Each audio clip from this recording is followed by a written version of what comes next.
मैं आता हूँ तेरे पास, प्रभु यीशु मेरे मसीह, मेरे पापों के लिए ही उधार दे मसीह।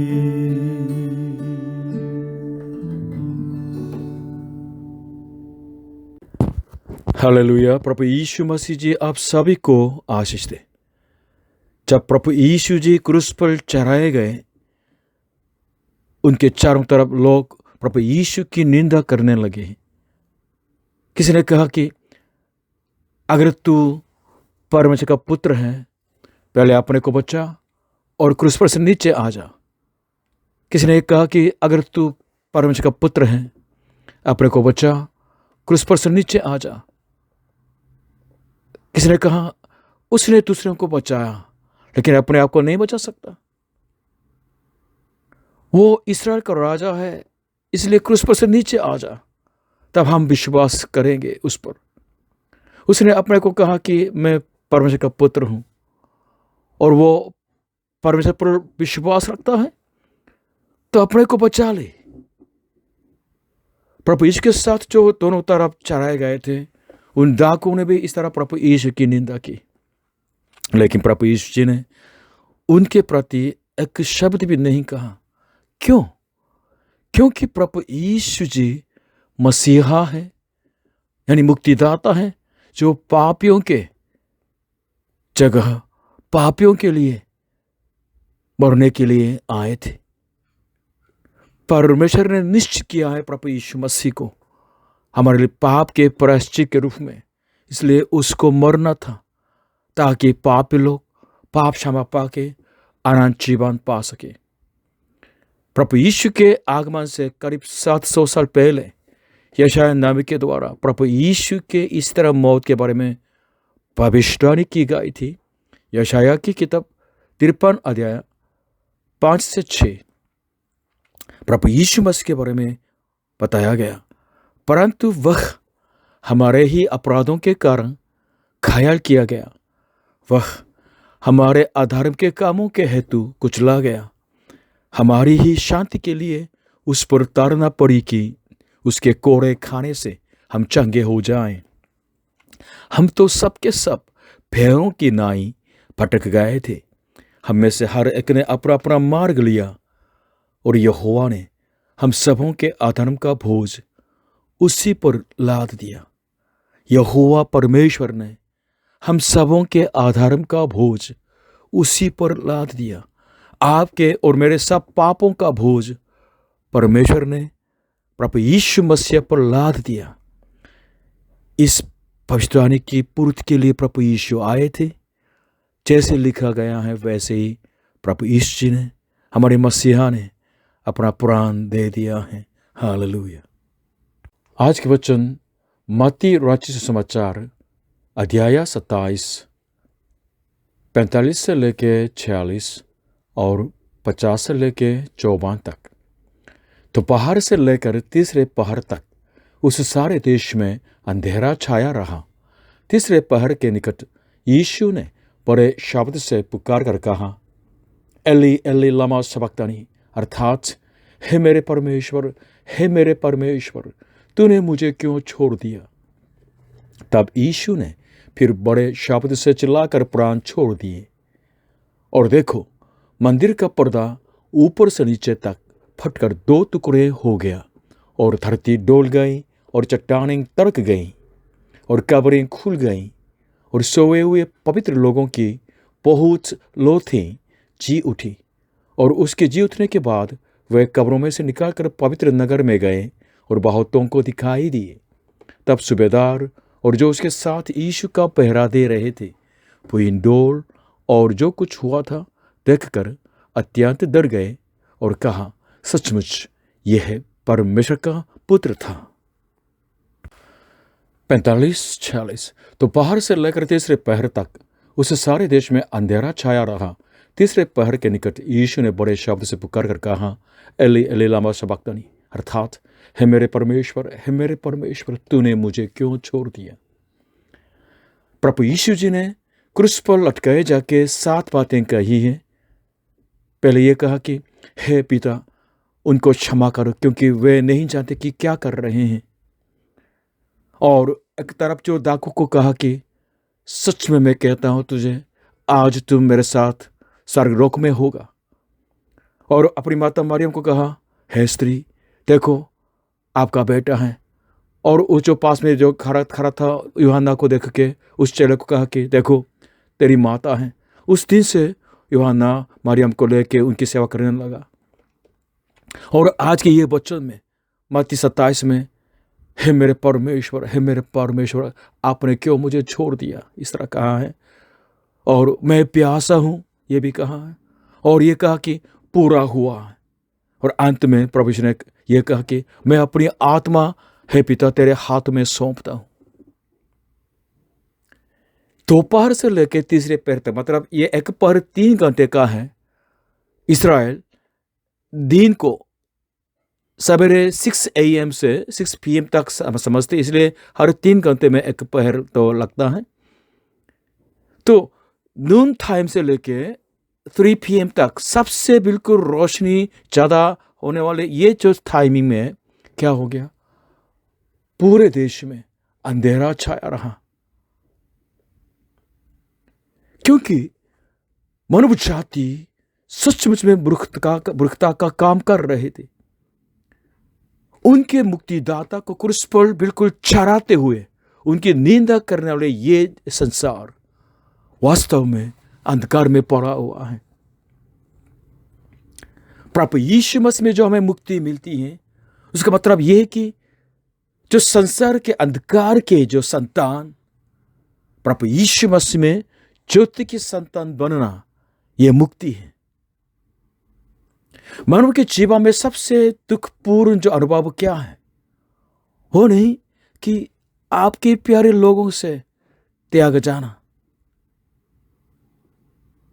परमेश्वर ने चुन लिया है आपको, मुझको ज्योति की संतान के रूप में चुनने के लिए अपने प्यारे बेटे को छोड़ दिया है, त्याग दिया है। इसलिए ये पुकारते हैं, हे मेरे परमेश्वर, हे मेरे परमेश्वर, तूने मुझे क्यों छोड़ दिया। क्योंकि मसीहा इस दुनिया में आके दुनिया के लोगों के पाप के बोझ को अपने ऊपर लिया है। और जिस जगह पे लटकाया जाना था आपको, मुझको, उस श्रापित जगह यानी क्रूस के ऊपर प्रभु यीशु मसीह मरा और अपने प्यारे पिता परमेश्वर से बिल्कुल त्यागे गए हैं। प्रभु यीशु इसलिए मौत के सामने, मौत आने से पहले बहुत प्रार्थना कर रहे थे। और उनके प्रार्थना इतना कह रही थी तनाव के साथ, इसलिए जब वो पसीना आ रहा था तो खून भी साथ में आ रहा था। लेकिन ये प्रार्थना कर रहे थे कि हे पिता, अगर आप चाहते हैं तो इस कतरे को मुझसे बिल्कुल दूर जाने दे। लेकिन प्रभु, मेरी इच्छा नहीं वरन तेरी इच्छा पूरी हो। इसलिए पिता की इच्छा यानी क्रूस पर मरना, पाप के प्रायश्चित पड़ना, ये प्रभु की इच्छा थी। इसलिए वो अपने प्राण को दे दिया है। क्रूस पर मरने तक बिल्कुल आज्ञाकारी रहा। हालेलुया। 50 और 51। तब यीशु ने फिर बड़े शब्द से चिल्लाकर प्राण छोड़ दिए। और देखो, मंदिर का पर्दा ऊपर से नीचे तक फटकर 2 टुकड़े हो गया और धरती तो डोल गई और चट्टानें तरक गई। आदम के पाप के बाद सारी मानव जाति पापी बन चुके हैं। इसलिए रोमियो 6:23 में ये कहते हैं कि पाप की मजदूरी तो मृत्यु है। हर मनुष्य अपने अपने पाप की वजह से मर जाता है। मरने का तरीका अलग अलग होता है, लेकिन मरने का कारण एक ही है, पाप। लेकिन पवित्र आत्मा के द्वारा कुमारी मरियम के गर्भ में बिल्कुल देह धारण करके जो आए हैं, निष्पाप मसीह की मृत्यु का अर्थ क्या है? मसीह की मृत्यु आम आदमी के, आदम के संतान की मृत्यु से अलग होते हैं। मसीह की मृत्यु का अर्थ है प्रायश्चित की मृत्यु। आपके पापों के लिए बलि चढ़ाया गया है और पापियों को और परमेश्वर के साथ मेल मिलाप कराने के लिए मृत्यु है, और पापी को अनंत जीवन में लाने वाली मृत्यु है, और पापियों के पापों को बिल्कुल अपने लहू से धो के परमेश्वर का दर्शन कराने वाले ये मृत्यु थी। इसलिए निर्दोष मसीह की मौत हो गई है। तो यरूशलेम मंदिर के जो बीच में जो पर्दा था, पवित्र स्थान और परमपवित्र स्थान को अलग करने वाले, जो इतने करीब मोटाई 15 सेंटीमीटर का बहुत मोटा ऊंचा जो पर्दा था, प्रभु यीशु के मौत के साथ ऊपर से नीचे तक बिल्कुल फट गया है। इसका मतलब क्या है? अब ये पापी मनुष्य प्रभु यीशु मसीह के अंदर, प्रभु यीशु मसीह के लहू से धो दिए जाके जीवित परमेश्वर का दर्शन पा सकते हैं, उनके संगति के लिए आगे जा सकते हैं। प्रभु यीशु खुद लेके चलेंगे। हालेलुया। इसलिए मत्ती, प्रभु यीशु का एक चेला है, मत्ती 27 50 और 51 में इस तरह लिखा हुआ है।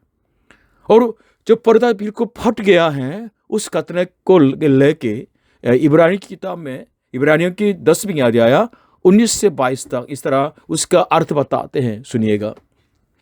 सो है भाइयों, जबकि हमें यीशु के लहू के द्वारा उस नए और जीवित मार्ग से पवित्र स्थान में प्रवेश करने का हियाब हो गया है, जो उसने पर्दे अर्थात अपने शरीर में से होकर हमारे लिए अभिषेक किया है, और इसलिए कि हमारा ऐसा महान याजक है जो परमेश्वर के घर का अधिकारी है। तो आओ हम सच्चे मान और पूरे विश्वास के साथ और विवेक का दोष दूर करने के लिए हृदय पर छिड़काव लेकर और देह का शुद्ध जल से धुलवा कर परमेश्वर के समीप जाएं। हालेलुया। पापी मनुष्य परमेश्वर के पास जा सकते हैं। किसके द्वारा? प्रभु यीशु मसीह के द्वारा, उनके लहू के द्वारा शुद्ध किए जाके। और कौन लेके जाएंगे हमें जीवित परमेश्वर मिलाने के लिए? महायाजक प्रभु यीशु मसीह, जो सदा के लिए जीवित है। हालेलुया। इसलिए मसीहा मरा आपको मुझको जीवन देने के लिए। इस मसीहा यीशु मसीह पर विश्वास कीजिए, आप आनंद जीवन पाएंगे। हालेलुया। 52 और 53। और कब्रें खुल गईं और सोए हुए पवित्र लोगों की बहुत लौतें जी उठी, और उसके जी उठने के बाद वे कब्रों में से निकालकर पवित्र नगर में गए और बहुतों को दिखाई दिए। बाइबल कहती है जो संत लोग जो परमेश्वर पर विश्वास करके जो मर जाते हैं, उनको सोने वाले कहते हैं। क्यों? क्योंकि पुनरुत्थान की आशा हमारे पास है। उस परमेश्वर के लिए जिन्होंने जो था नहीं उसको अपने शब्द से बिल्कुल बनाया है, उनके लिए मरे हुए अपने संतों को जीवित करना कठिन बात नहीं। इसलिए जब प्रभु यीशु मरा तो क्या हो गया? 52 में कब्रें खुल गई है। जो पवित्र संत लोग जो मरे हुए थे, उनके लोथ, उनके लाश बिल्कुल जी उठे। हालेलुया। जो कब्र में थे, काफी जो संत लोग बिल्कुल जीवित किए गए हैं, और प्रभु यीशु के जी उठने के बाद ये लोग अपने अपने घर में गए, लोगों से मिले। हालेलुया। प्रभु यीशु मसीह इस दुनिया में आया और हमारे लिए मरा। क्यों? इसलिए कि मानव जाति उसी में पुनरुत्थान की आशा पाए, मुर्दों में से जी उठने की आशा पाए। प्रभु यीशु स्वयं पुनरुत्थान का पहला फल बन गया है। इसलिए मानव के इतिहास में पुनरुत्थान का शुरुआत हो गया। हालेलुया। आपको जरूर जानना है मुक्ति जो बाइबल बताती है वो क्या है। वो ये नहीं कि हमारी आत्मा मरने के बाद हमारी आत्मा कहीं स्वर्ग में बिल्कुल पतकती रहती है, घूमती फिरती है। वो मुक्ति का अंतिम सीन नहीं है। पर में मुक्ति के मतलब है प्रभु ईश्वर विश्वास करके मृत्यु में से जीवित किए जाएंगे, पुनरुत्थान की देह, अमरता की देह पहनेंगे, और नया आकाश और नई पृथ्वी जो परमेश्वर हमारे लिए देने वाले हैं, उसमें सदा के लिए रहना, पुनरुत्थान की देह पहन के रहना, ये मुक्ति है। हालेलुया। इसलिए इस पुनरुत्थान की आशा के बारे में 1 कुरिन्थियों अध्याय 15 51 52 बताती है, देखिए, मैं तुमसे भेद की बात बताता हूं कि कहता हूं कि हम सब तो नहीं सोएंगे, परंतु सब बदल जाएंगे, और यह क्षण भर में, पलक मारते ही, पिछली तुरही फूंकते ही होगा। क्योंकि तुरही फूंकी जाएगी और मुर्दे अविनाशी दशा में उठाए जाएंगे और हम बदल जाएंगे। पद 54। तब सूबेदार और जो उसके साथ यीशु का पहरा दे रहे थे भूइंडोल और जो कुछ हुआ था देखकर अत्यंत डर गए और कहा, सचमुच यह परमेश्वर का पुत्र था। जो परमेश्वर को नहीं जानते थे, जिन्होंने इस्राएल को बिल्कुल काबू में लिया है और जिन्होंने प्रभु यीशु मसीह को क्रूस पर चढ़ाया था, उन अन्य जातियों के दृष्टि में, उन रोमियों के और सेनाओं के दृष्टि में प्रभु यीशु मसीह कैसे व्यक्ति के रूप में दिखाई दिए होंगे, इसके बारे में बाइबल थोड़ा बताती है। रोम साम्राज्य के तरफ से भेजे गए जो शासक था पिलातुस, उसने प्रभु यीशु का न्याय भी किया है, लेकिन उसने कहा कि मैंने दोष नहीं पाया यीशु में। फिर भी उसने तो क्रूस के ऊपर जो प्रभु यीशु जहां लटकाया गया था, इस तरह लिखवाया कि यीशु नासरी यहूदियों का राज्य, यीशु नासरी यहूदियों का राजा। 3 भाषा में लिखी गई थी। ये इसको इधर लगा दिया बौद्ध को। और एक सूबेदार था जो अपने जो दास की बीमारी की वजह से चंगाई के लिए प्रभु के पास आए हैं और बड़ा विश्वास दिखाते हुए सच में चंगाई पा ली है। और बाद में एक और सूबेदार था कुरनेलियुस, उसने बहुत दान दिया था, प्रार्थना करने वाले थे। उसने एक दर्शन में एक स्वर्गदूत को देखा है और प्रभु यीशु के वचन सुन के सारे परिवार बच गए थे। अब एक और सूबेदार जो 54 में लिखा है दिखाई देते हैं, उसने प्रभु यीशु के मौत को देखा है। मौत के बाद 3 घंटे पूरे देश में बिल्कुल छाए हुए अंधेरा को देखा है। अचानक आने वाले जो भूकंप और तरकने वाली चट्टानें, खुल जाने वाली बिल्कुल काबरे, और अचानक फट गया मंदिर का पर्दा, इन सारे घटना को देख के उसने ये अंगीकार किया है। इस तरह अंगीकार करना पड़ा, सचमुच यह परमेश्वर का पुत्र था। हालेलुया।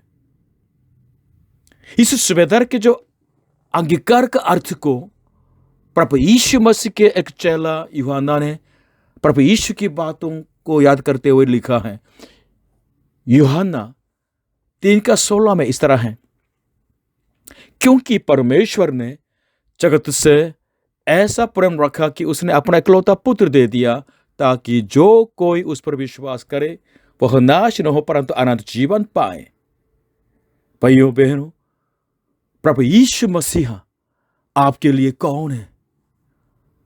अगर यीशु परमेश्वर का पुत्र है आपके लिए और आपके पापों के लिए क्रूस पर चढ़ाए गए, आपके प्रायश्चित हैं और मृत्यु में से जी उठे मसीहा है, आपके मुक्तिदाता है, अगर इस तरह आप अंगीकार करेंगे, आप बच जाएंगे।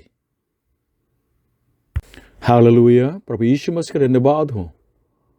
भाइयों बहनों, मैं प्रभु यीशु मसीह को नहीं जानता था, क्योंकि बहुत धर्म के परिवार में पैदा हो गया, वहाँ पालन पोषण हो गया, इसलिए करीब मेरी उम्र 17-18 साल तक प्रभु यीशु के बारे में नहीं जानता था।